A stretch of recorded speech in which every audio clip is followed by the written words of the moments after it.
기도하겠습니다. 귀하신 주님, 이 시간도 주의 말씀을 듣기를 원하오니 주여 이 시간도 성령께서 우리의 중심을 붙잡아 주시옵소서.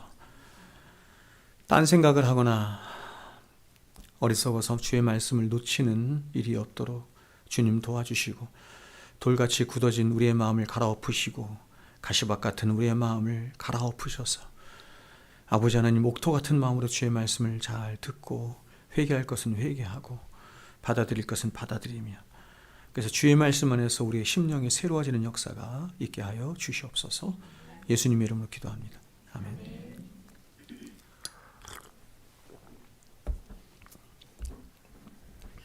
행함과 함께 일하는 믿음이라는 제목으로 하나님 말씀 전하겠습니다.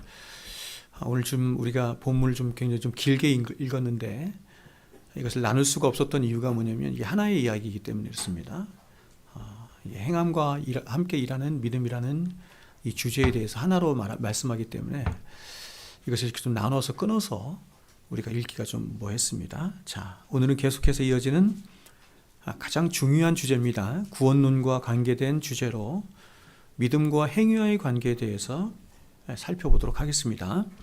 자, 여러분, 성경이 말씀하는 은혜의 복음, 그러니까 복음을 한마디로 말하면 그냥 은혜의 복음이라고 할 수 있는데, 이 은혜의 복음의 최고의 분수령이자 구원론의 최고의 진수가 뭐냐면 그것이 바로 이신칭의의 복음이라는 것입니다. 이신칭의. 제가 밖에서 설교를 좀 해보니 이신칭의 혹은 이신득의라는 말을 처음 들어본 사람도 교회 안에 굉장히 많이 있던데, 여러분, 이건 저는 이해를 할 수가 없습니다. 개신교는 여러분 이신칭의의 이 복음에 위에 서 있다라고 해도 사실 과언이 아닐 정도로 이 종교개혁의 최고의 슬로건이 바로 이것이었습니다. 이신칭의 솔라피데 있죠? 오직 믿음, 이것이었습니다. 여러분, 기독교가 말하는 복음은 사람의 공로나 자격이나 어떤 행위에도 근거하지 않고 오직 예수입니다. 오직 예수 그리스도의 십자가의 공로만을 의지하는 그 믿음이죠. 그 믿음에 근거한 은혜의 복음만을 선포합니다. 우리의 구원에 예수 그리스도의 십자가 위에 다른 어떤 것을 더하거나 빼거나 하는 것은 여러분 저주할 만한 것입니다. 에베소 2장 8절 9절은 이렇게 말해요. 너희는 그 은혜에 인하여 믿음으로 말미암아 구원을 받았나니 이것은 너희에게서 난 것이 아니요 하나님의 선물이라. 우리가 구원을 받는 것은 오직 하나님의 은혜로만 말미암은 것인데, 그 은혜는 하나님께서 우리에게 주신 100% 주신 선물일 뿐이다, 이렇게 말하는 거예요. 행위에서 난 것이 아니니 이는 누구든지 자랑하지 못하게 함이라. 그러므로 여러분, 이 은혜의 복음을 아는 자의 가장 중요한 반응이 뭐냐면 자랑이 없다는 것입니다. 내세울 게 없다는 것입니다. 이사야 선지자가 말했던 것처럼 우리의 의, 그렇죠?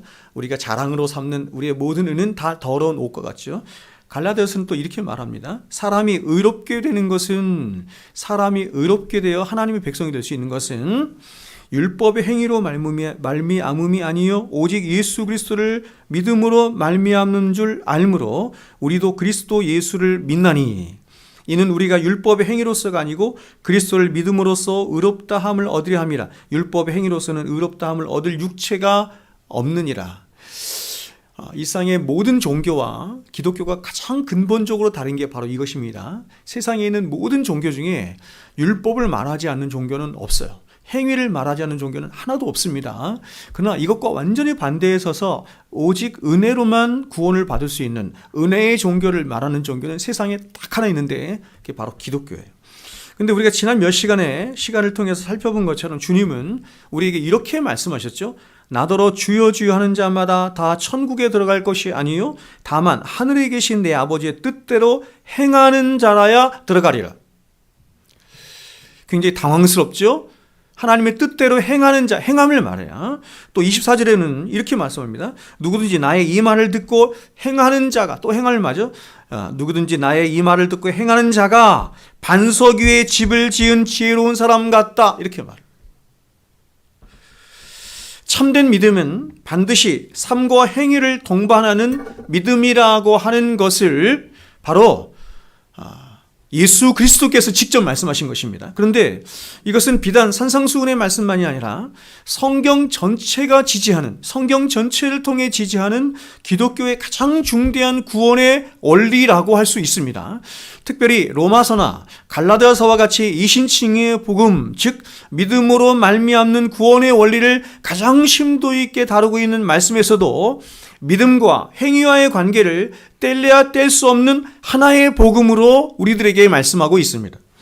먼저 로마서 2장을 보시면 사도는 이렇게 말해요. 하나님 앞에서는 율법을 듣는 자가 의인이 아니요 오직 율법을 행하는 자라야 의롭다 하심을 얻으리니. 그래서 이렇게 말하죠. 너는 듣기만 하여 속이는 자가 되지 말고, 이렇게 말하죠. 여러분이 지금 이 말씀을 듣고 있다고 해서, 그리고 그 말씀을 환영하고 기뻐한다고 해서 그것이 여러분의 것이 아니라는 것입니다. 16장에서는 이렇게 말해요. 그리스도에 나타나신 바 된 것이 모든 민족으로 믿어 순종케 하기 위함이다.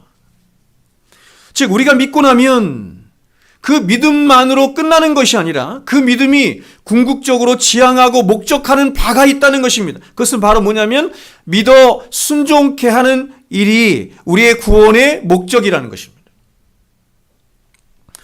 마찬가지로 사도는 갈라디아서에서 이렇게 말합니다. 그리스도 예수 안에서는 할례나 무할례나 효력이 없으되 보십시오. 사랑으로 역사하는 믿음뿐이니라. 무슨 말이냐면 우리가 할례를 받았느냐 할례를 받지 않았느냐 이것은 중요한 문제도 아니고 사실 무익한 거라는 거예요. 신학적인 의미로 말하면 네가 세례를 받았느냐 세례를 받지 않느냐 이건 무익한 얘기라는 것입니다. 네가 교회를 다니고 있느냐 그렇지 않느냐 무익한 얘기라는 거예요. 종교적인 행위를 하고 있느냐 그렇지 무익한 거라는 것입니다.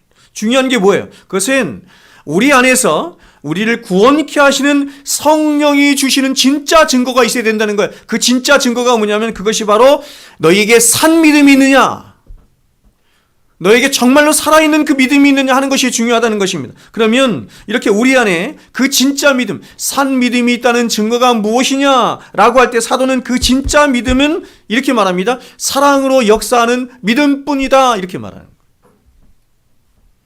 우리를 구원케 하는 진짜 산 믿음은 반드시 위로 하나님을 사랑하게 하고 옆으로 이웃을 사랑하게 하는 그 사랑의 역사로 증언을 받는 믿음이다 이렇게 말하는 거죠. 또 우리가 잘 아는 고린도서 13장 사랑장을 보면 바울은 이렇게 말합니다. 사랑이 없으면 우리가 아무것도 아니요 아무 유익도 없다 이렇게 말해요. 아무 유익이 없다는 말은 적극적인 표현을 하면 구원 못 받는다 이런 뜻이에요. 산을 옮길 만한 믿음이 있는데도 사랑이 없으면 아무 유익이 없어요. 저는 이게 굉장히 이상했어요. 믿음이 더 중요한데 믿음이 없으면 구원을 받지 못하는데 그러니까 여기서 말하는 믿음, 성경이 말씀하는 믿음은 사랑을 반드시 동반하는 믿음, 사랑으로 역사하는 믿음이지 사랑이 빠진 채 그냥 믿음만을 얘기하는 것은 참된 믿음이 아니다는 것입니다. 우리를 구원하는 참된 믿음은 반드시 사랑이라고 하는 것을 불러오고 사랑의 행위를 빚어내는 결과를 가져오는 믿음이다 이렇게 말하는 거예요. 자, 여러분 이 세상에 죄가 들어왔습니다. 죄가 들어온 가장 치명적인 결과가 무엇입니까? 그것은 이것입니다. 잘못된 대상에 대한 그것도 잘못된 방식으로 하는 왜곡된 사랑이 문제예요.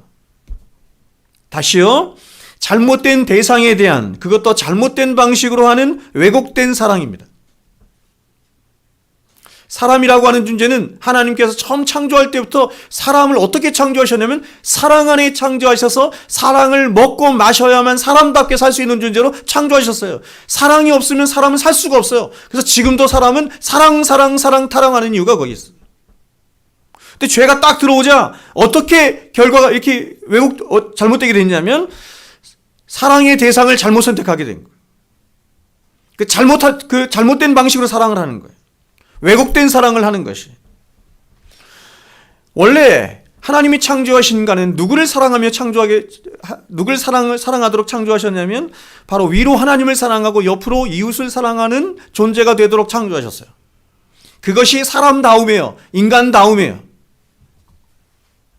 그래서 모든 율법의 마침은 모든 율법은 하나님 사랑, 이웃 사랑으로 수렴되는 거죠. 그런데 이런 우리 안에 죄가 들어오자 그 죄가 한 일이 무엇이냐면 바로 하나님을 미워하도록 만든 것입니다. 죄가 한 가장 첫 번째 궁극적인 일은 뭐냐면 우리가 가장 사랑해야 할 하나님을 미워하도록 만든 것이에요. 하나님을 반역하도록 만드는 것이에요. 하나님을 떠나도록 하는 것입니다.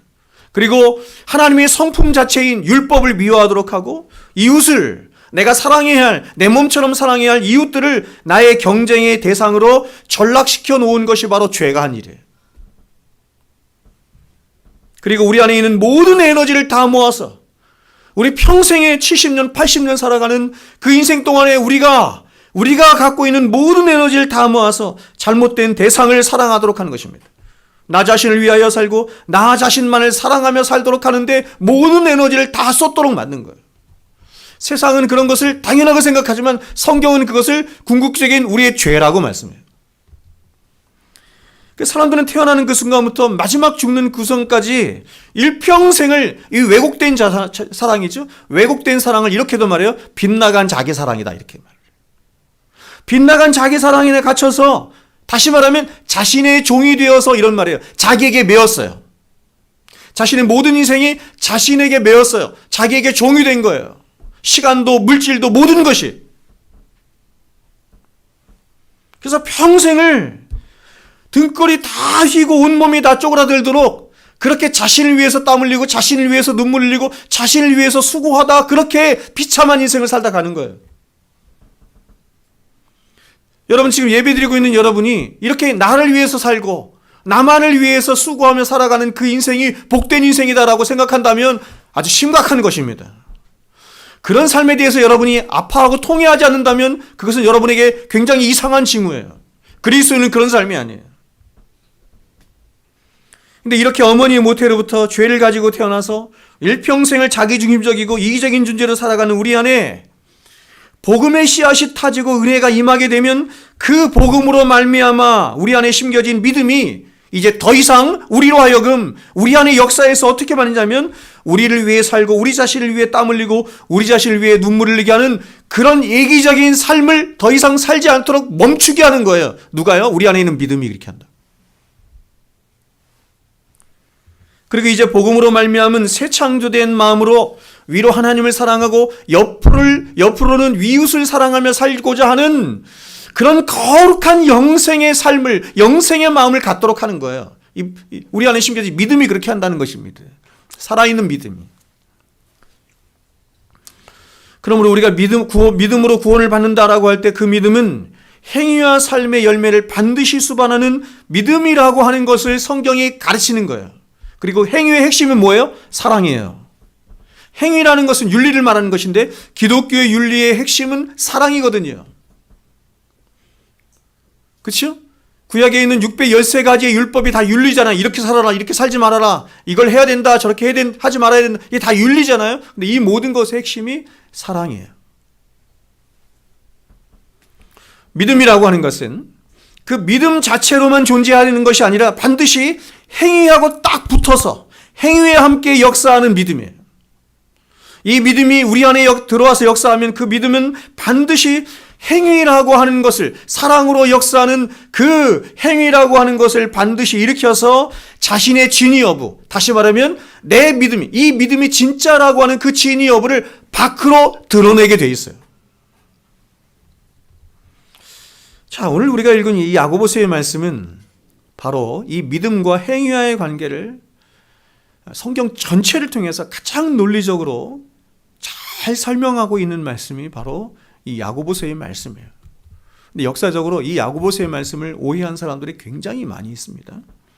자, 오늘 우리가 읽은 본문을 보시면, 자, 이런 말씀을 보실 때 여러분이 새번역 성경이나 이런 거를 함께 보시면 좀 좋겠다, 이런 생각이 좀 듭니다. 자, 오늘 본문을 보시면 어떤 한 사람이 등장을 하는데 14절 보시면 이렇게 말해요. 내 형제들아, 만일 사람이 믿음이 있노라 하고 행함이 없으면 무슨 유익이 있으리요? 그 믿음이 능히 자기를 구원하겠느냐? 지금 대화하는 거야. 어떤 한 사람과 야고보 사도가 대화를 해요. 어떤 한 사람이 있는데 이 사람이 말하기를 이렇게 말하는 겁니다. 나는 오랫동안 예수를 믿어서 나에게는 믿음이 있다, 이렇게 말을 한다는 것입니다. 그런데 문제가 하나 있습니다. 그 문제가 뭐냐면 바로 그 믿음에 합당한 뭐가 없어요? 행함이 없다는 것입니다. 그래서 이 사람에게 야고보가 묻는 것입니다. 뭐라고 묻냐면, 야, 네가 지금 말하고 있는 너의 믿음이라고 하는 것이 과연 너를 구원할 수 있겠느냐?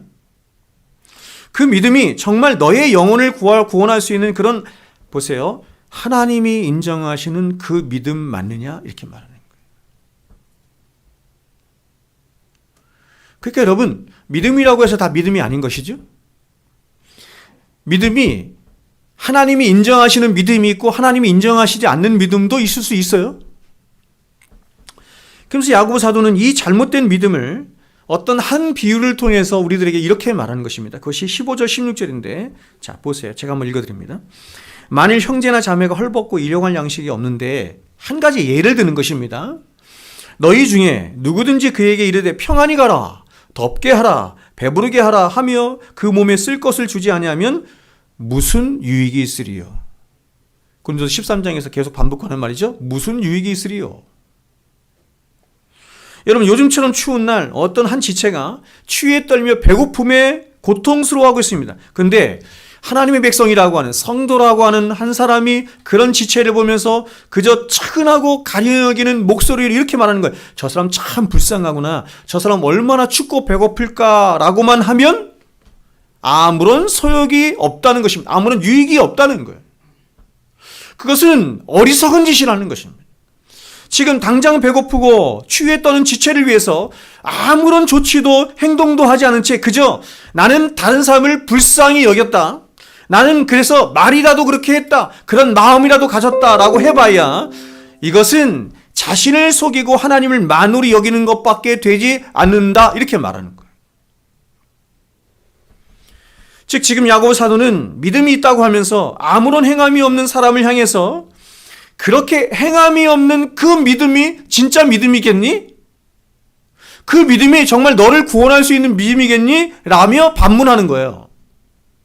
그래서 이런 믿음을 향해서 이렇게 말하는 것입니다. 17절에 이와 같이 행함이 없는 믿음은 그 자체가 죽은 것이라 굉장히 단정적으로 말하죠. 여러분, 저 같은 목사는 말씀을 전하는 자이지만 이렇게 단정적으로 말을 못하겠어요. 근데 야고보 사도는 굉장히 단정적으로 말을 해요.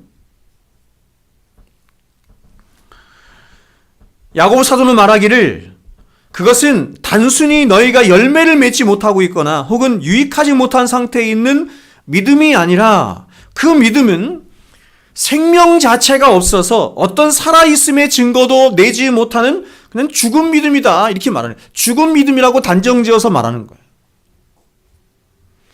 여러분, 이렇게 야고보 사도가 말하자 이번에는 다른 한 사람이 등장을 했습니다.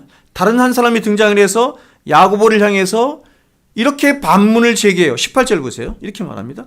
어떤 사람은 말하기를 너는 믿음이 있고 나는 행함이 있으니 행함이 없는 내 믿음을 내게 보이라. 나는 행함으로 내 믿음을 내게 보이리라 하리라. 자, 여러분, 이 말씀은, 그러니까 개혁성경이 조금 그런데, 개혁개정성경이 좀 그런데, 이 말씀만 딱 보면 이게 한 문장으로 되어 있는 것 같은데 사실은 원문에 보면 두 문장으로 되어 있습니다. 그래서 세번역 성경은 이렇게 번역을 하고 있어요. 들어보세요. 어떤 사람은 이렇게 말할 것이다. 너에게는 믿음이 있고 나에게는 행함이 있다. 행함이 없는 너의 믿음을 나에게 보여봐라. 그리하면 나는, 다른 사람이죠, 나는 행함으로 나의 믿음을 너에게 보이리라. 이렇게 말한다는 거예요. 먼저 한 사람이 반론을 제기하는데 이렇게 반론을 제기하는 것입니다. 너는 믿음이 있고 나는 행함이 있다, 이렇게 말하는 거예요. 너는 믿음이 있고 나는 행함이라는 게 있어. 즉 이 사람은 믿음과 행함이라고 하는 것을 얼마든지 둘로 나눠줄 수 있으며 또 그렇게 나눌 수 있는 것처럼 지금 우리들에게 그렇게 말을 하고 있는 것이죠. 자, 여러분 어떻습니까? 오늘날 우리는 주변에서 이런 것들을 굉장히 많이 볼 수 있습니다. 우리는 주변에서 어떤 사람을 보면 기도도 굉장히 많이 하고 말씀도 많이 보고 또 교회 일에 항상 열심을 내는, 그래서 신앙생활에는 열심을 내는 것 같은데, 그런데 그 사람의 어떤 인격과 삶을 보면 굉장히 실망스러운 측면을 보는 때가 있습니다. 또 이와 반대적인 사람도 있죠. 어떤 사람을 보면 그 사람은 신앙생활은 별로 열심히 하지 않은 것 같아요. 교회도 이렇게 띄엄띄엄 가는 것 같아요. 근데 너무나 인격적인 삶을 살고 사람들에게 칭찬도 많이 듣는 삶을 사람이 있어요. A라는 사람과 B라는 사람이죠. 여러분 A라는 사람이 되고 싶어요? B라는 사람이 되고 싶어요? A 원해요? B 원해요? A도 안 되고 B도 안 된다는 거예요.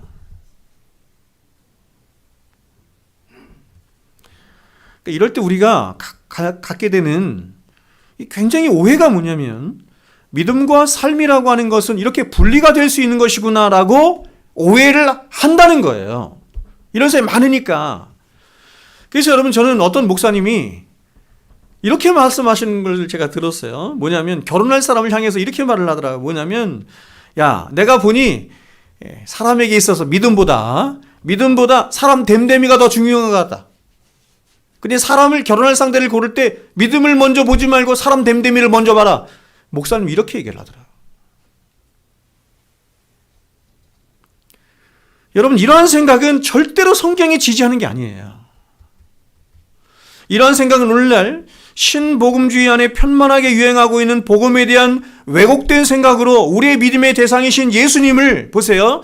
우리의 구주죠. 세이비어. 구주로 모셔드리는 구원의 문제와 그 이후에 우리의 삶에서 예수 그리스도를 다시 우리의 주님이자 우리의 왕으로 모셔드리는 주제권의 문제로 우리의 믿음을 이렇게 나눌 수 있다고 생각하는 거예요.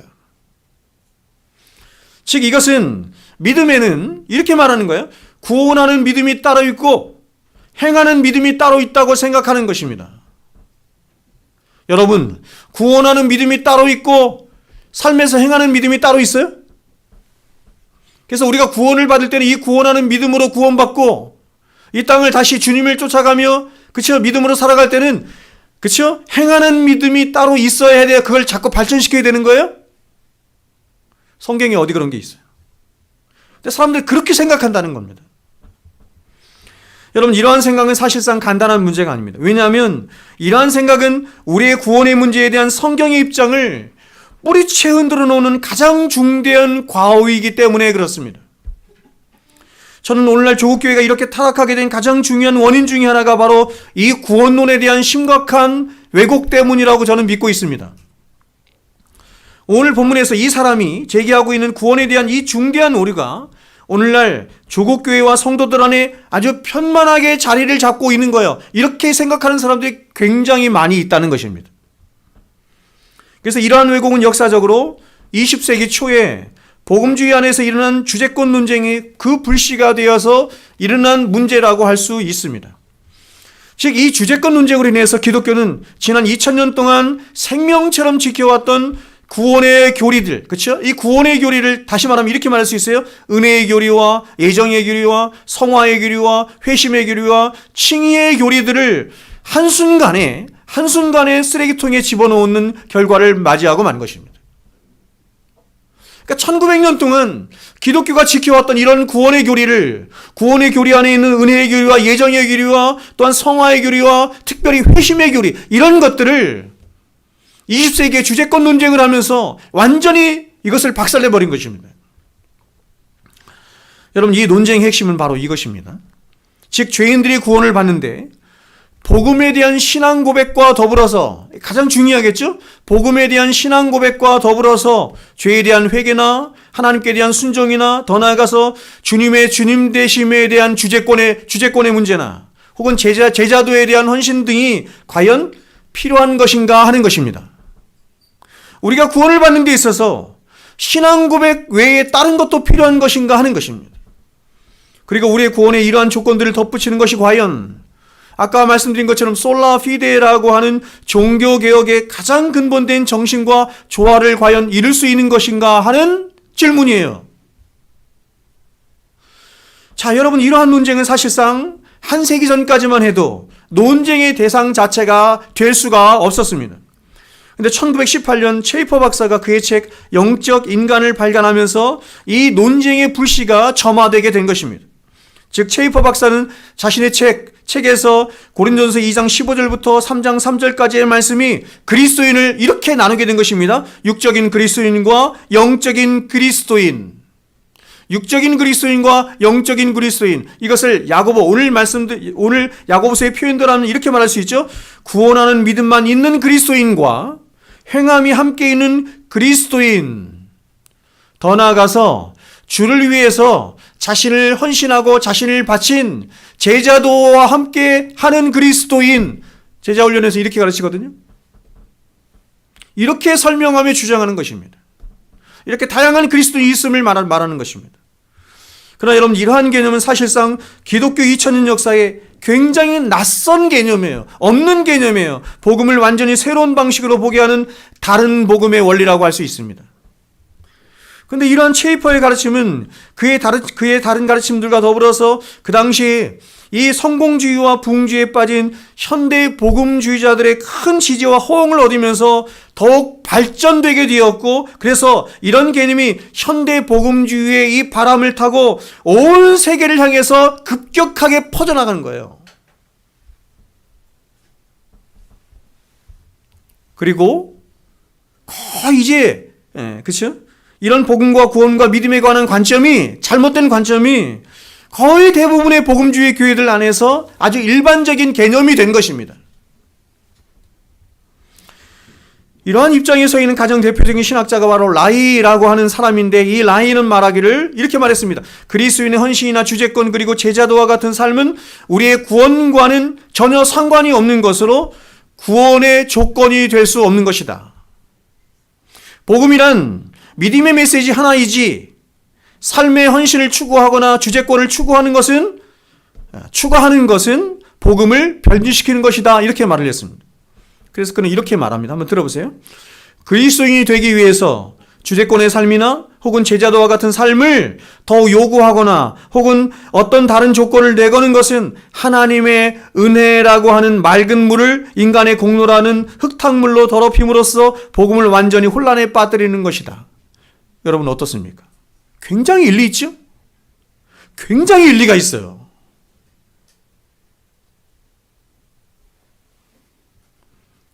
그리고 더 일리가 있는 이유는 뭐냐면, 이게 우리 악한 본성에 자극을 주기 때문이에요. 악한 본성은 뭐예요?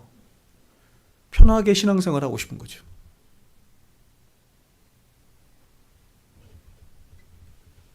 얼마든지 내 중심 안에 있는 욕심을 따라 살면서도 구원이라고 하는 것을 얼마든지 담보하며 살고 싶어하는 그런 거짓된 욕심이, 그러니까 이런 메시지를 더욱더 힘있게 받아들이게 하는 거예요.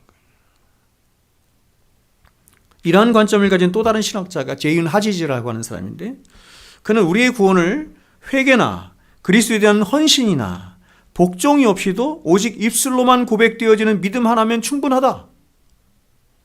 여러분, 헌신이나 복종은 뭐 둘째치고라도 이 사람은 회개도 필요 없다고 해요. 회개도. 우리의 구원을 위해서 필요한 믿음은 오직 예수 그리스도에 대한 신앙 고백뿐이다, 이렇게 말한 거예요. 따라서 이러한 관점을 가진 라이나 하지즈는 동일하게 참된 회개를 구원의 필수 조건으로 말하지 않습니다. 그들은 오히려 회개를 이런 관점에서 얘기해요. 그리스도인의 삶에서 나중에 일어나는 것으로. 여러분, 우리는 회개는 언제 일어나요? 앞에서 일어나죠? 구원의 소정을 이야기할 때도 소중, 회신, 칭송견 이렇게 할 때 소명, 중생 다음에 회심이에요. 그렇죠?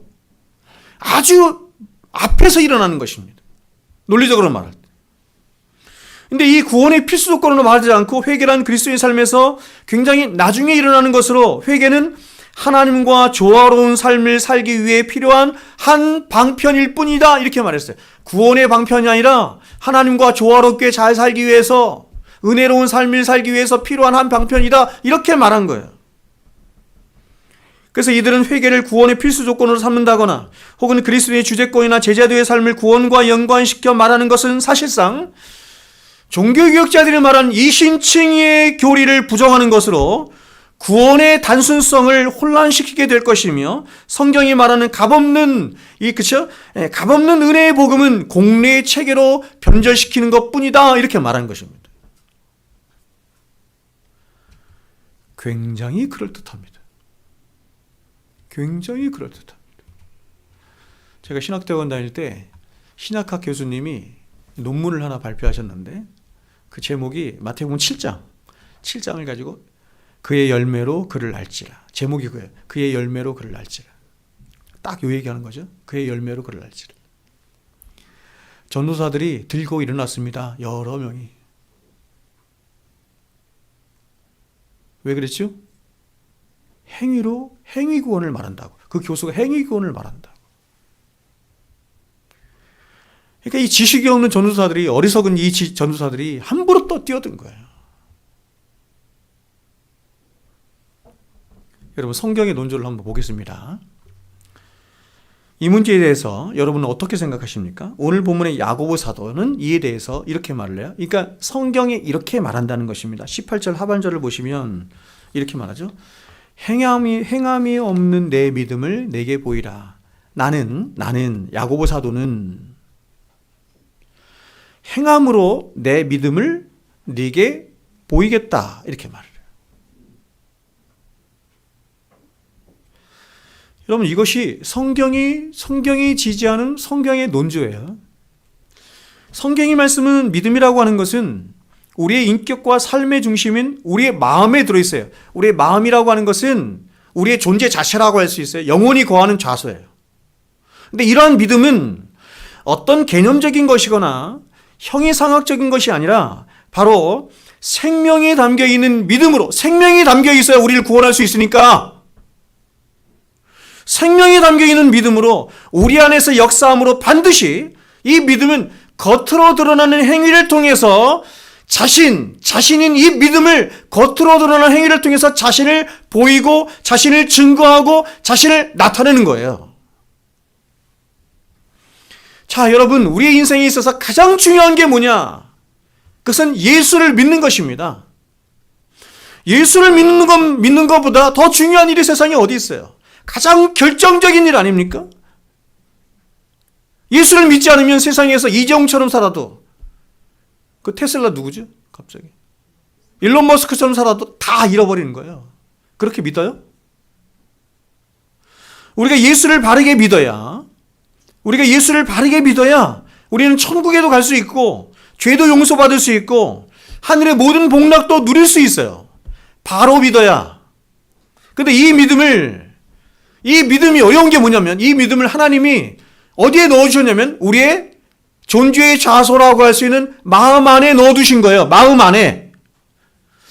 여러분, 이 믿음을 하나님께서 이렇게 보일 수 있는 것으로 우리에게 주셔서 이걸 갖고 다니면서 야, 이 믿음이다, 이렇게 하면 괜찮은데 그렇지 않고 보이지 않는 우리의 마음 안에 심어주신 것입니다. 그러면 우리 인격과 존재의 중심인 우리의 마음 안에 있는 믿음이 정말로 우리 안에 존재하고 있다는 사실, 그 사실을 어떻게 알 수 있냐면 바로 우리의 바깥으로 드러나는 참된 행함을 통해서 그것을 알 수 있다는 것입니다. 여러분, 기독교가 말하는 믿음은 너무나 중요한 것이고 우리의 금생과 내생을 결정짓게 하는 가장 절대적인 것이기 때문에 하나님은 그것을 우리 안에만, 마음 안에만 꽁꽁 숨겨두신 것이 아니라 반드시 우리의 겉으로 드러나는 어떤 행위를 통해서 그 믿음의 진위 여부를 확인하게 하시고 검증하도록 하신 거예요. 그래서 지난 시간에 살펴본 것처럼 고린도후서 13장에서 말하는 것처럼, 야, 너희가 믿음에 있는가 너희 자신을 시험하고 확증해라. 여러분, 뭘 갖고 확증할래요? 뭘 갖고 여러분이 시험할래요? 믿음이라는 것은 우리 안에 들어와서 그냥 그대로 있지 않아요. 그렇죠? 생명이 우리 안에 심겨지면 그 생명은 가만히 있지 않는단 말이에요. 내가 생명이 있다는 것을, 나는 살아있는 생명이라는 것을 자꾸 바깥으로 자신을 표출하려고 하죠. 제가 이것을 여러 번 여러분에게 비유적으로 말한 게 뭐냐면, 어머니가 임신한 거야, 임신. 그렇죠? 어머니가 임신할 때 생명이 내 안에 들어오는 것을 어머니는 인지를 못합니다. 근데 생명이 들어오면 어느 정도 시간이 지나면 이 생명은 가만히 있지를 못하고 이 어머니 안에 이 생명이 있다는 것을 자기 스스로 자꾸 증명하려고 해. 어떻게 증명해요? 뭐 먹고 싶어요. 배가 불러오기도 하고, 그렇죠? 토하기도 하고, 그렇죠? 여러 가지. 그것처럼 우리 안에 있는 이 믿음은 살아있는 믿음, 우리를 구원하는 믿음이기 때문에 이 믿음은 가만히 있지를 못하고 자신이 진짜 믿음이라고 하는 것을, 우리의 겉으로 드러나는 행함이라고 하는 것을 통해서 자꾸 자신을 어떻게 한다? 증명하려고 한다고요.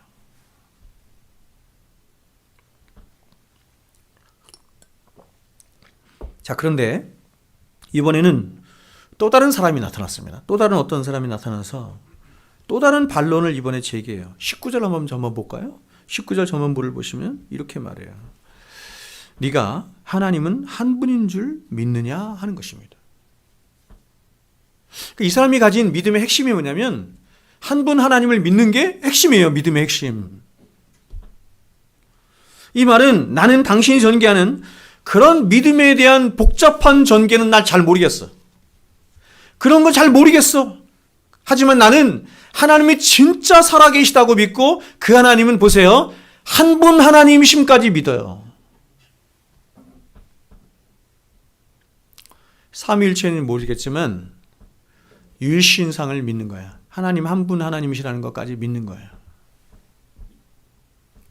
그래서 야고보가 이 질문에 대해서 이렇게 대답을 해요. 잘하는도다. 귀신들도 믿고 떠느니라. 여러분 여기서 잘하는도다라고 하는 것은 우리식으로 표현하면 이런 것입니다. 참 잘나셨습니다. 비꼬는 거예요. 그러면서 야고보는 말하기를 이렇게 말하죠. 야, 네가 그게 믿음이라고 하지. 그럼 내가 그와 비슷한, 아니 그보다 더 나은 믿음을 한번 얘기해 볼게. 그게 귀신의 믿음이거든. 귀신들도 믿고 떠는데 귀신들도 믿고 떠느니라. 즉 어떤 사람이 성경이 말씀하는 객관적인 진리, 성경의 근거에서 저는 이게 오늘날 가장 심각한 문제라고 생각해요. 자꾸 사람들이 성경의 근거에서 신앙을 안 해. 하나님이 유일하게 주신 계시가 성경인데 성경의 근거에서 하나님을 말하지 않고 성경의 근거에서 예수님을 말하지 않고 성경의 근거에서 우리의 구원을 말하지 않아요. 다 오류예요. 여러분 이 성경의 객관적인 진리의 근거에서 자신의 신앙을 살피려 하지 않고 그냥 이렇게 자신 스스로 얘기하는 거예요. 자신을 속이면서 나는 하나님이 살아계신 것을 믿어. 그리고 그분이 한 분이신 것을 난 또한 믿어.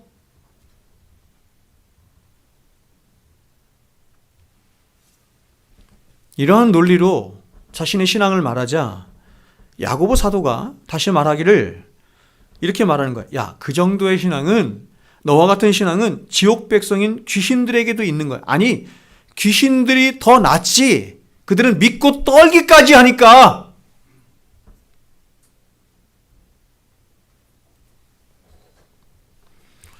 여러분 오늘날 조국 교회 안에 있는 얼마나 많은 사람들이 지금 이 사람이 말하는 정도의 수준에서 혹은 이것보다 조금 나아요. 귀신들이 말하고 있는 신앙의 믿음의 수준에서 멈추어 있는지 모르겠습니다. 그저 하나님이 살아계시다라고 하는 그런 귀신도 인정하고 귀신도 믿고 떠는 정도의 신앙의 수준에서 보세요. 자신의 금생과 내생을 결정짓게 하는 그 중대한 신앙의 문제를 쉽게 살피며 결정하는 거예요. 아니 나는 그 정도의 믿음만 있으면 천국 갈 수 있다라고 나는 믿어. 제가 여러분보다 잘 알겠죠. 왜냐하면 저는 부목사를 11년 했으니까. 그리고 항상 진리의 눈으로 사람을 보니까. 교회 안에 수두룩하게 있습니다. 이런 사람들.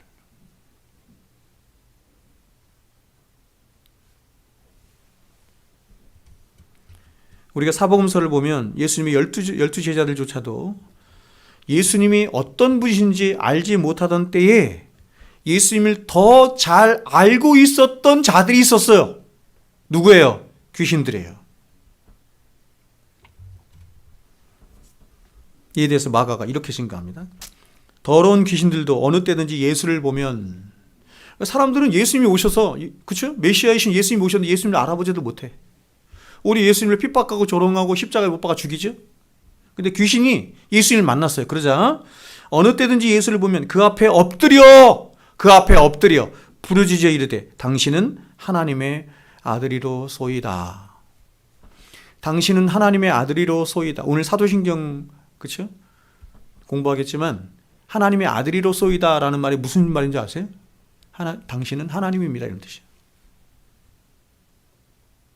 이 독생자라고 하는 의미의 본질적인 의미가 당신은 하나님과 동일한 본질을 가지신 분입니다. 이런 뜻이에요. 그러니까 귀신은 여러분 지금 이 귀신이 한 이 고백을 보면 이 고백이 베드로가 가이사라 빌립보 저방에서 한 고백, 주는 그리스도시요 살아계신 하나님의 아들이십니다 한 이 신앙 고백과 거의 흡사하다는 것을 볼 수 있습니다. 누가복음 8장을 보면 귀신은 여기서 한 걸음 더 나가서 이렇게까지 고백을 합니다. 누가복음 8장 28절에 예수를 보고 부르짖으며 그 앞에 엎드려 큰 소리로 불러 이르되 지극히 높으신 하나님의 아들 예수여. 지극히 높으신 하나님의 아들 예수여. 아까 얘기했어요. 당신은 하나님이십니다. 이런 뜻이죠. 당신이 나와 무슨 상관이 있나이까? 당신께 구하노니 구하내어 나를 괴롭게 하지 마옵소서 하니. 귀신은 예수님 향해서 지극히 높으신 하나님의 아들이라고 부르고 있습니다. 더 놀라운 것은 귀신들은 여기서 더 나아가서 지옥과 사후세계와 심판이 있는 것까지도 알고 있어요. 그래서 이어지는 말씀을 보면 예수님이 내 이름이 무엇이냐라고 묻자 귀신이 자신의 이름을 군대라 하며 자신을 이렇게 말해요. 무저갱으로 들어가지 말기를 예수님께 구해요. 그런데 여러분, 이런 귀신들의 믿음에 비해서 오늘날 교회 안에 있는 어떤 사람들은 교회는 다니긴 다니는데 그래서 하나님의 존재도 어느 정도 인정하고 믿어요. 그런데 뭘 안 믿냐면 천국과 지옥도 안 믿어. 귀신은 천국도 믿고 지옥도 믿거든요. 안 믿어. 천국과 지옥이 있음을 믿습니까? 천국과 지옥을 요즘 안 믿어요, 사람들이. 그러니까 천국과 지옥에 대해 설교를 안 하는 거예요. 이 중대한 문제를, 죄에 대해 설교를 안 하는 거예요. 실제로 미국의 한 대학에서 R.C. 스프롤 박사님이 대학생 30명을 대상으로 이렇게 물었습니다. 여러분들은 하나님의 존재를 믿습니까? 이렇게 묻자 대학생 30명 모두가 예, 우리는 믿습니다. 이렇게 대답을 했어요. 다시 질문했습니다. 그 30명 똑같은 대상을 향해서 그러면 여러분은 사탄의 존재나 천국과 지옥에 대해서는 믿습니까? 이렇게 묻자 30명이 확 줄었는데 몇 명으로 줄었냐면 3명으로 줄었어요. 하나님의 존재는 믿는데 천국과 지옥에 대해서는 안 믿는 거예요. 그런 사람들이 30명 중에 27명이 안 믿는 거예요. 천국과 지옥에 대해서는 관심 없이 오늘날 교회를 다니는 사람이 얼마나 많이 있습니까? 왜 다녀요, 여러분? 왜? 응? 여느 통계처럼 그렇죠? 교회를 다니는 이유가 뭡니까? 목적이 뭡니까? 매년 똑같거든요. 매년 조사하는데 매년 똑같아. 1위가 뭔지 아세요? 마음의 평안을 얻기 위해서래요. 그게 대략 30%가 넘어요. 두 번째가 뭔지 아세요? 사람들과의 관계를 갖기 위해서예요. 그게 2위에 항상 20몇 %예요. 그러니까 100% 중에서 50%가 넘는 사람들이 다 교회를 왜 다니냐면 마음의 평안을 얻고 좀 인생에 도움을 받고 사람들과 관계를 유지하고. 왜 다닙니까? 교회는 그런 곳이 아닌데. 이런 사람들에 비하면 귀신이 가진 믿음이 얼마나 훌륭한지 모르겠습니다. 귀신은 하나님의 존재도 믿습니다. 예수님이 하나님의 아들이신 것도 믿습니다. 그리고 그 하나님이, 그 예수님이, 하나님이신 예수님이 자신을 무저갱으로 지옥으로 떨어뜨릴 것도 알아서 두려워 떨기까지 하고 있어요. 그러면 여러분, 이 귀신들이 이렇게 훌륭한 신앙 고백을 하고 있으니 이 귀신들이 구원을 받는 것이 마땅하지 않겠습니까? 귀신들은 절대로 구원 못 받아요.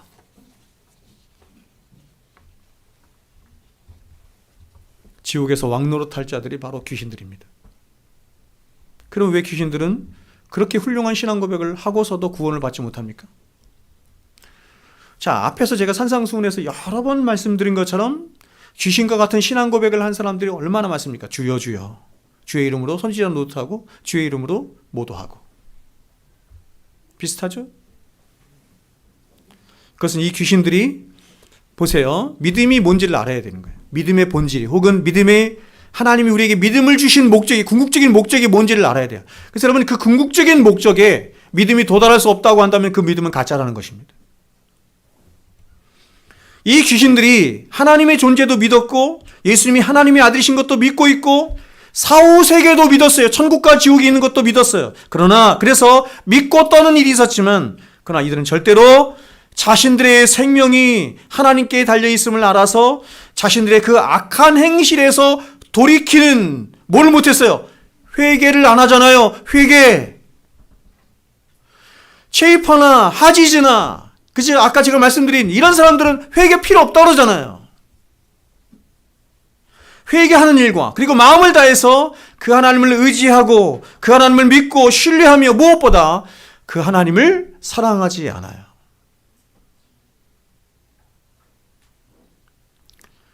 하나님 우리에게 믿음을 주신 궁극적인 목적이 뭐냐면 그 믿음으로 하나님께 나아가서 하나님의 선하심과 하나님의 위대하심과 하나님의 거룩하심을 보고 오직 하나님만 믿고 하나님만 의지하고 하나님만 신뢰하고 하나님만 사랑하는 자가 되도록 하는 거예요.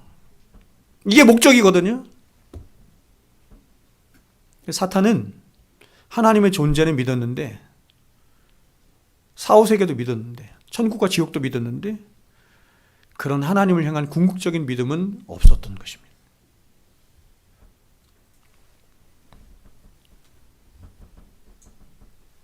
여러분, 기독교는 절대로 이런 믿음에 구원이 있다고 말하지 않아요. 기독교가 말하는 믿음은 아무런 행위가 없는 그런 공허한 믿음이 아니고 그 믿음이 보세요. 지향하고 목적하는 바 반드시 참된 행실의 열매를 불러오고 그 믿음이 목적하는 삶의 자리로 반드시 우리의 손을 붙잡고 끊임없이 우리가 씨름하며 그 자리로 데려가려고 하는 거예요. 믿음은 여러분 사변적인 게 아니에요.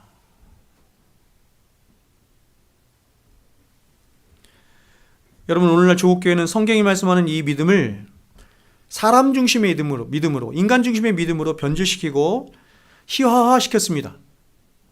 그래서 그저 입술로만 고백하고 머리로만 동의하는 어떤 피상적인 고백만으로도 나는 구원받는다라고 하는 아주 이상한 기독교로 전락시켰어요. 그런 사람들로 교회 안에 넘치게 만들어버렸어요, 한국교회가. 왜요? 그렇게 안 가르치거든요. 사람들이 교회에서 떠나는 것이 무서워서 알지도 못해.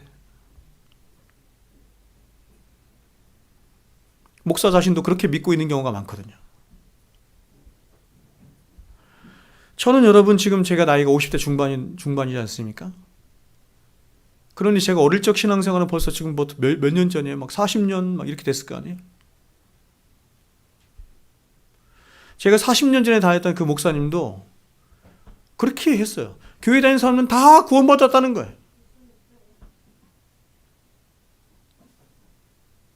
그래서 제가 고등학교 시절에 너무 의문점이 많았던 거예요. 왜냐하면 고등학생인 제가 봐도 성경을 봐도 그게 아닌 것 같은데 계속 목사님이 그렇게 말씀하니까 그래서 내가 교회가 아닌 다른 곳에 가서 이 궁극적인 문제를 내가 조금 고민하면서 살펴봐야 되겠다. 그래서 대학 들어간 곳이 내비게이터 성교단체였던 거예요. 근데도 안 가르쳐 주더라고. 모르더라고.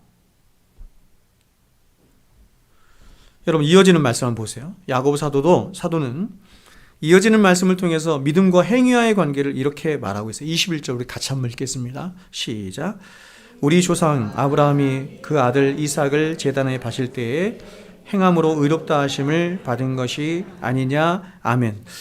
자, 여러분, 이 말씀은 어떤 면에서 우리에게 굉장히 충격적인 말처럼 들리죠. 왜냐하면 우리는 로마서 4장과 갈라디아 3장을 통해서 아브라함이 행함이 아닌 믿음을 통해서 구원을 받았음을 잘 알고 있기 때문입니다. 로마 4장 3절 이렇게 말합니다. 성경이 무엇을 말하냐? 아브라함이 하나님을 믿음에, 그렇죠? 하나님을 믿음에 그것이 그에게 의로 여겨진 바 되었느니라. 이 말씀의 근거가 창세기 15장 말씀이거든요. 자, 여러분, 이것은 아브라함뿐만 아니라 모든 믿는 자에게 적용되는 바로 기독교가 말하는 구원의 대원칙이에요. 이신칭의예요. 근데 야고보 사도는 너무나 충격적이게도 아브라함이 이삭을 제단에 바칠 때에 행함으로 의롭다함을 받은 것이다라고 말하고 있어요. 그러면 뭐냐면 이에 대해서 야고보 사도는 이어서 이렇게 말을 해요. 23절 한번 보세요. 이렇게 말합니다. 이에 성경에 이른바 아브라함이 하나님을 믿으니 이것을 의로 여기셨다는 말씀이 이루어졌고 그는 하나님의 벗이라 칭함을 받았으니. 여러분, 지금 야고보 사도는 창세기에 나오는 두 본문을 인용하고 있는데 시간적인 순서를 이렇게 바꿔놓은 거예요. 거꾸로 인용하고 있는 거예요. 즉 이삭을 바친 것은 어디에 나와요? 창세기 22장에 나오고, 아브라함이 하나님을 믿음에 하나님께서 그것을 의로 여기시다 한 것은 어디에 나오냐면 창세기 15장에 나온단 말이에요. 그러면 여러분 여기서 야고보 사도가 말하고 싶은 게 뭐냐면, 그것은 창세기 15장에서 아브라함이 하나님을 믿는 것을 보시고 그것을 하나님이 의롭다 여기셨는데, 그러니까 아브라함의 믿음은 언제 이미 확정됐냐면 창세기 15장에서 이미 그 믿음이 확정된 거예요. 논리적으로 말하면. 근데 이 믿음이 창세기 22장으로 가면서 아브라함이 이삭을 바치는 참된 행실을 통해서 그 믿음이 진짜 믿음, 생명이 담겨져 있는 믿음이라고 하는 것이 이삭을 바치는 행함이라고 하는 것을 통해서 선명하게 드러나고 확증되고 입증되게 되었다, 이렇게 말하는 거죠. 그래서 하나님이 이러한 아브라함의 행실을 보시고 내가 이제야 내가 나를 경외하는 줄 내가 알았다, 이렇게 말씀하시잖아요. 여러분, 이것은 하나님의 과거에는 아브라함의 믿음이 좀 의심스러웠었는데 이제야 비로소 이렇게 이삭을 바치는 것을 보시면서 내 믿음이 진짜인 줄 알았다라고 하는 말씀이 아닌 거예요. 창세기 15장에서 하나님은 아브라함의 믿음을 이미 인정하시고 확정하셨어요. 근데 그 귀한 믿음이 창세기 22장으로 가면서 창세기 22장에 이삭을 바치기는 그 행위를 통해서 그 믿음이 진짜라는 것이 어떻게 됐다? 밝히 드러나고 확증되게 되었다, 이 얘기하는 거예요. 그래서 야고보 사도는 이어지는 24절에서 이렇게 말을 하는 거예요. 이로 보건대, 야고보서 보세요. 2장 24절 보세요.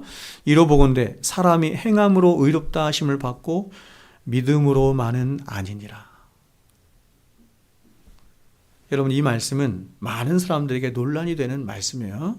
왜냐하면 지금 야고보 사도는 믿음으로만 안 되고 행함이 있어야 한다고 말하는 것 같이 보이기 때문입니다. 그래서 역사적으로 이 본문에 대한 오역으로 많은 거짓된 이단들이 나타난 것인데, 그 대표적인 집단이 누굽니까? 예? 캐톨릭이에요. 우리 집사님 말씀하신 산데마니즘은 개신교 안에서 나타난 이단이고, 집단적으로 가장 크게 나타난 이단이 로만 캐톨릭입니다. 여러분, 로만 캐톨릭은 믿음으로만 천국에 간다라고 절대로 가르치지 않아요. 그들은 예수를 믿는 믿음이 우리의 구원의 전제이긴 해요. 전제예요. 기본이에요.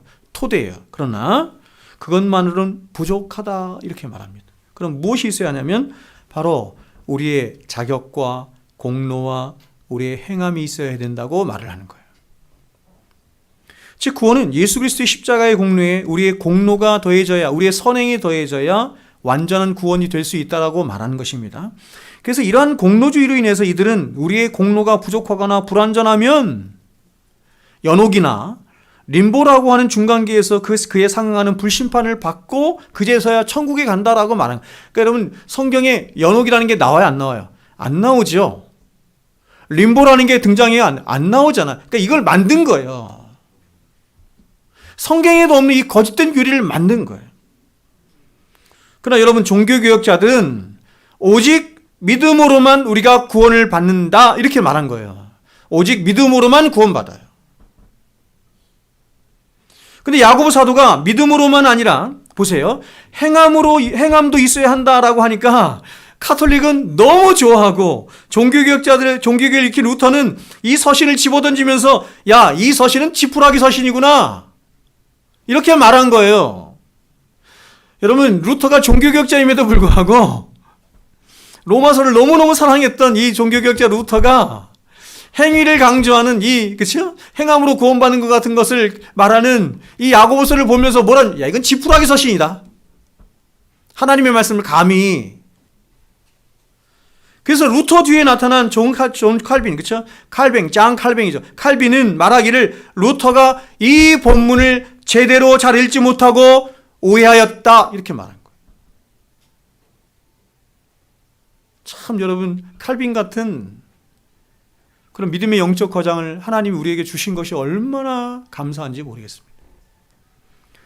여러분, 이 본문은 이런 의미가 절대로 아닙니다. 이 본문은 카톨릭이 오해하고 있는 것처럼 우리가 구원을 받고 하나님의 백성이 되는 것은 믿음만 있으면 안 되고 행함이 반드시 있어야 된다는 말이 아니에요. 지금 야고보 사도는 이 야고보서를 통해서 믿음이 있다고 하면서 보세요. 행위가 없는 거짓 믿음에 대해서 지금 이렇게 논증해 가고 있는 거예요. 즉 야고보 사도가 이 야고보서의 말씀을 통해 하고 싶어하는 논조는 뭐냐면 바로 믿음과 행위를 대조시켜 말하고 있는 게 아니라 믿음이 있다고 하는 자, 믿음이 있다고 하는 자의 그 믿음이 정말 참된 믿음이니? 너의 영혼을 구원시킬 만한 그런 참된 믿음이니? 라고 하는 것을 논리를 통해서 지금 밝혀내고 있는 거예요. 그러면 여러분 이 본문이 말하고 싶어하는 것이 무엇입니까? 그것은 우리를 구원으로 인도하는 참된 믿음은 생명이 전제가 되고 생명이 포함되어 있는 것으로 반드시 그 생명의 역사를 따라 행위를 수반하고 행위를 내포하며 행위와 함께 역사하는 믿음뿐이다 이렇게 말. 그래서 야고보 사도가 이것을 이렇게 표현한 거예요. 22절 보세요. 자, 22절 같이 한번 읽겠습니다. 읽습니다. 시작. 네가 보지와 믿음이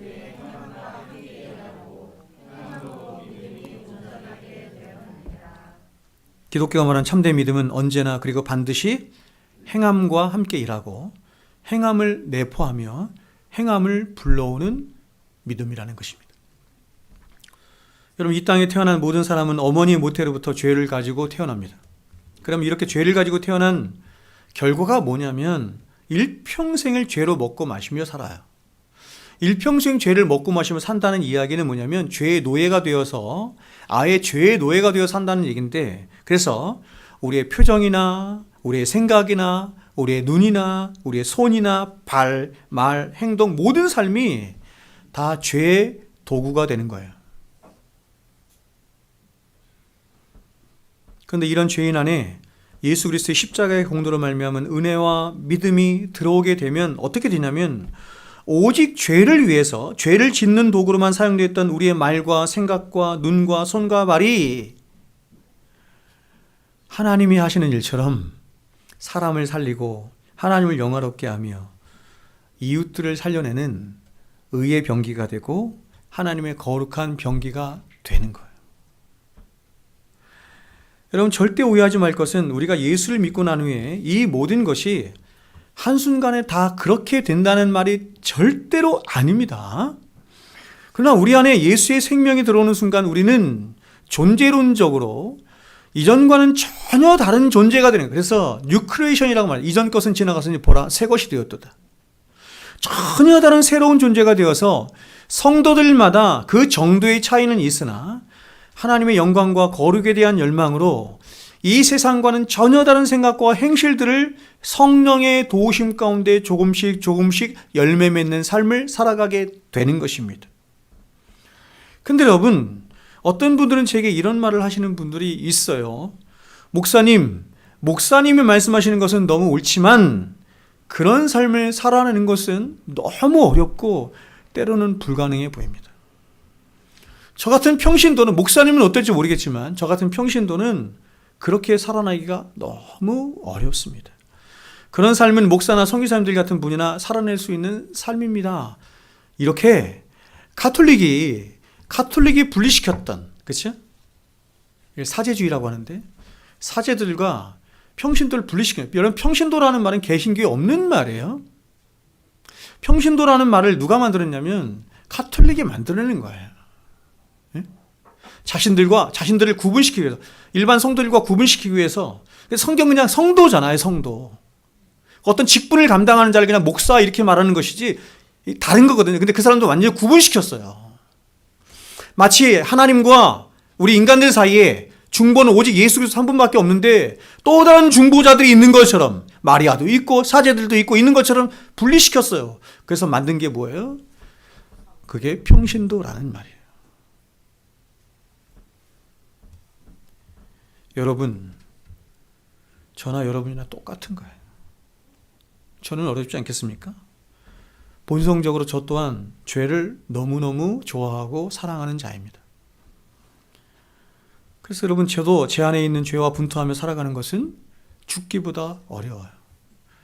세상에서 제가 여러분에게 여러 번 말씀드리지만 세상에서 가장 힘든 사람이 누굽니까?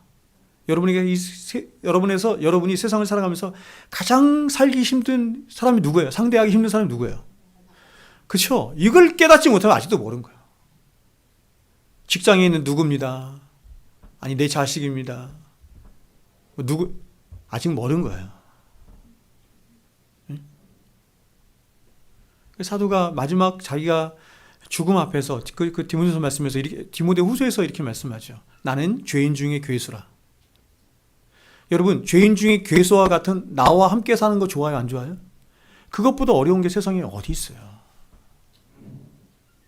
그래서 이렇게 나와 함께 사는 것이 너무나 어려워서 탄식하는 거예요, 하나님 앞에. 오라 나는 곤고한 자로다. 이 사망의 몸에서 누가 나를 건져내려 하며 탄식하는 것입니다.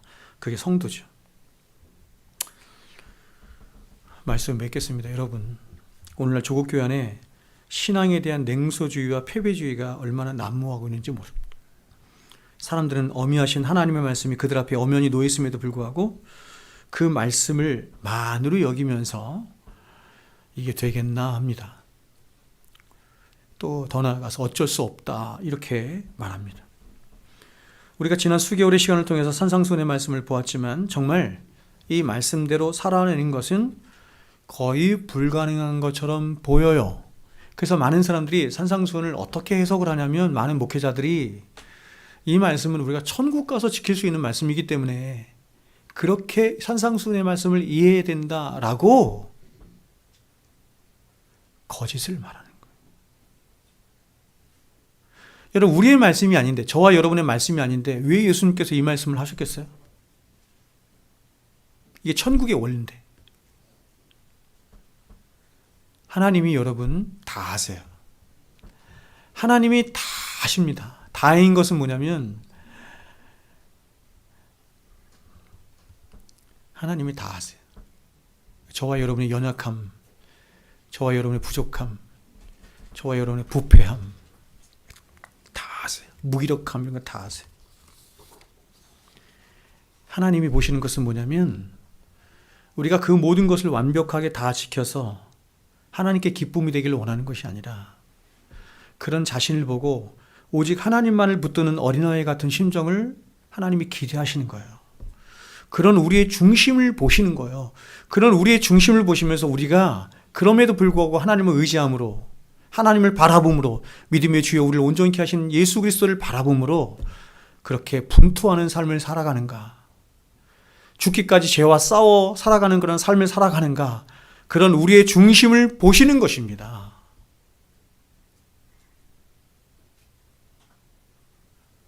부탁을 드립니다, 여러분. 냉소하시면 안 돼. 너무나 많은 사람들이 그렇게 냉소하며 살기 때문에 우리도 그렇게 어쩔 수 없다 이렇게 가면 안 됩니다. 그래서 더 자주 십자가 앞에 나가서 십자가를 묵상하고 예수 그리스도의 사랑을 묵상하고 그 은혜를 묵상하고 그래서 그분을 의지하며 그분의 은혜를 의지할 때 하나님께서 더 크신 은혜 가운데 우리로 하여금 하나님의 백성다운 삶을 살아감을 통해서 그런 우리를 통해서 이 거칠고 폭폭한 세상 속에 하나님의 하나님 되심을 저와 여러분을 통해서 나타내시고 증거하실 줄로 믿습니다. 기도하겠습니다. 귀하신 주님, 귀하신 주님, 오늘 우리 주님께서 말씀하신 그 믿음을 우리도 가질 수 있도록 주님 도와주십시오. 생명이 담겨있는 믿음 가운데 살아갈 수 있는 크신 은혜가 우리 가운데 있게 하여 주시옵소서. 예수님의 이름으로 기도합니다.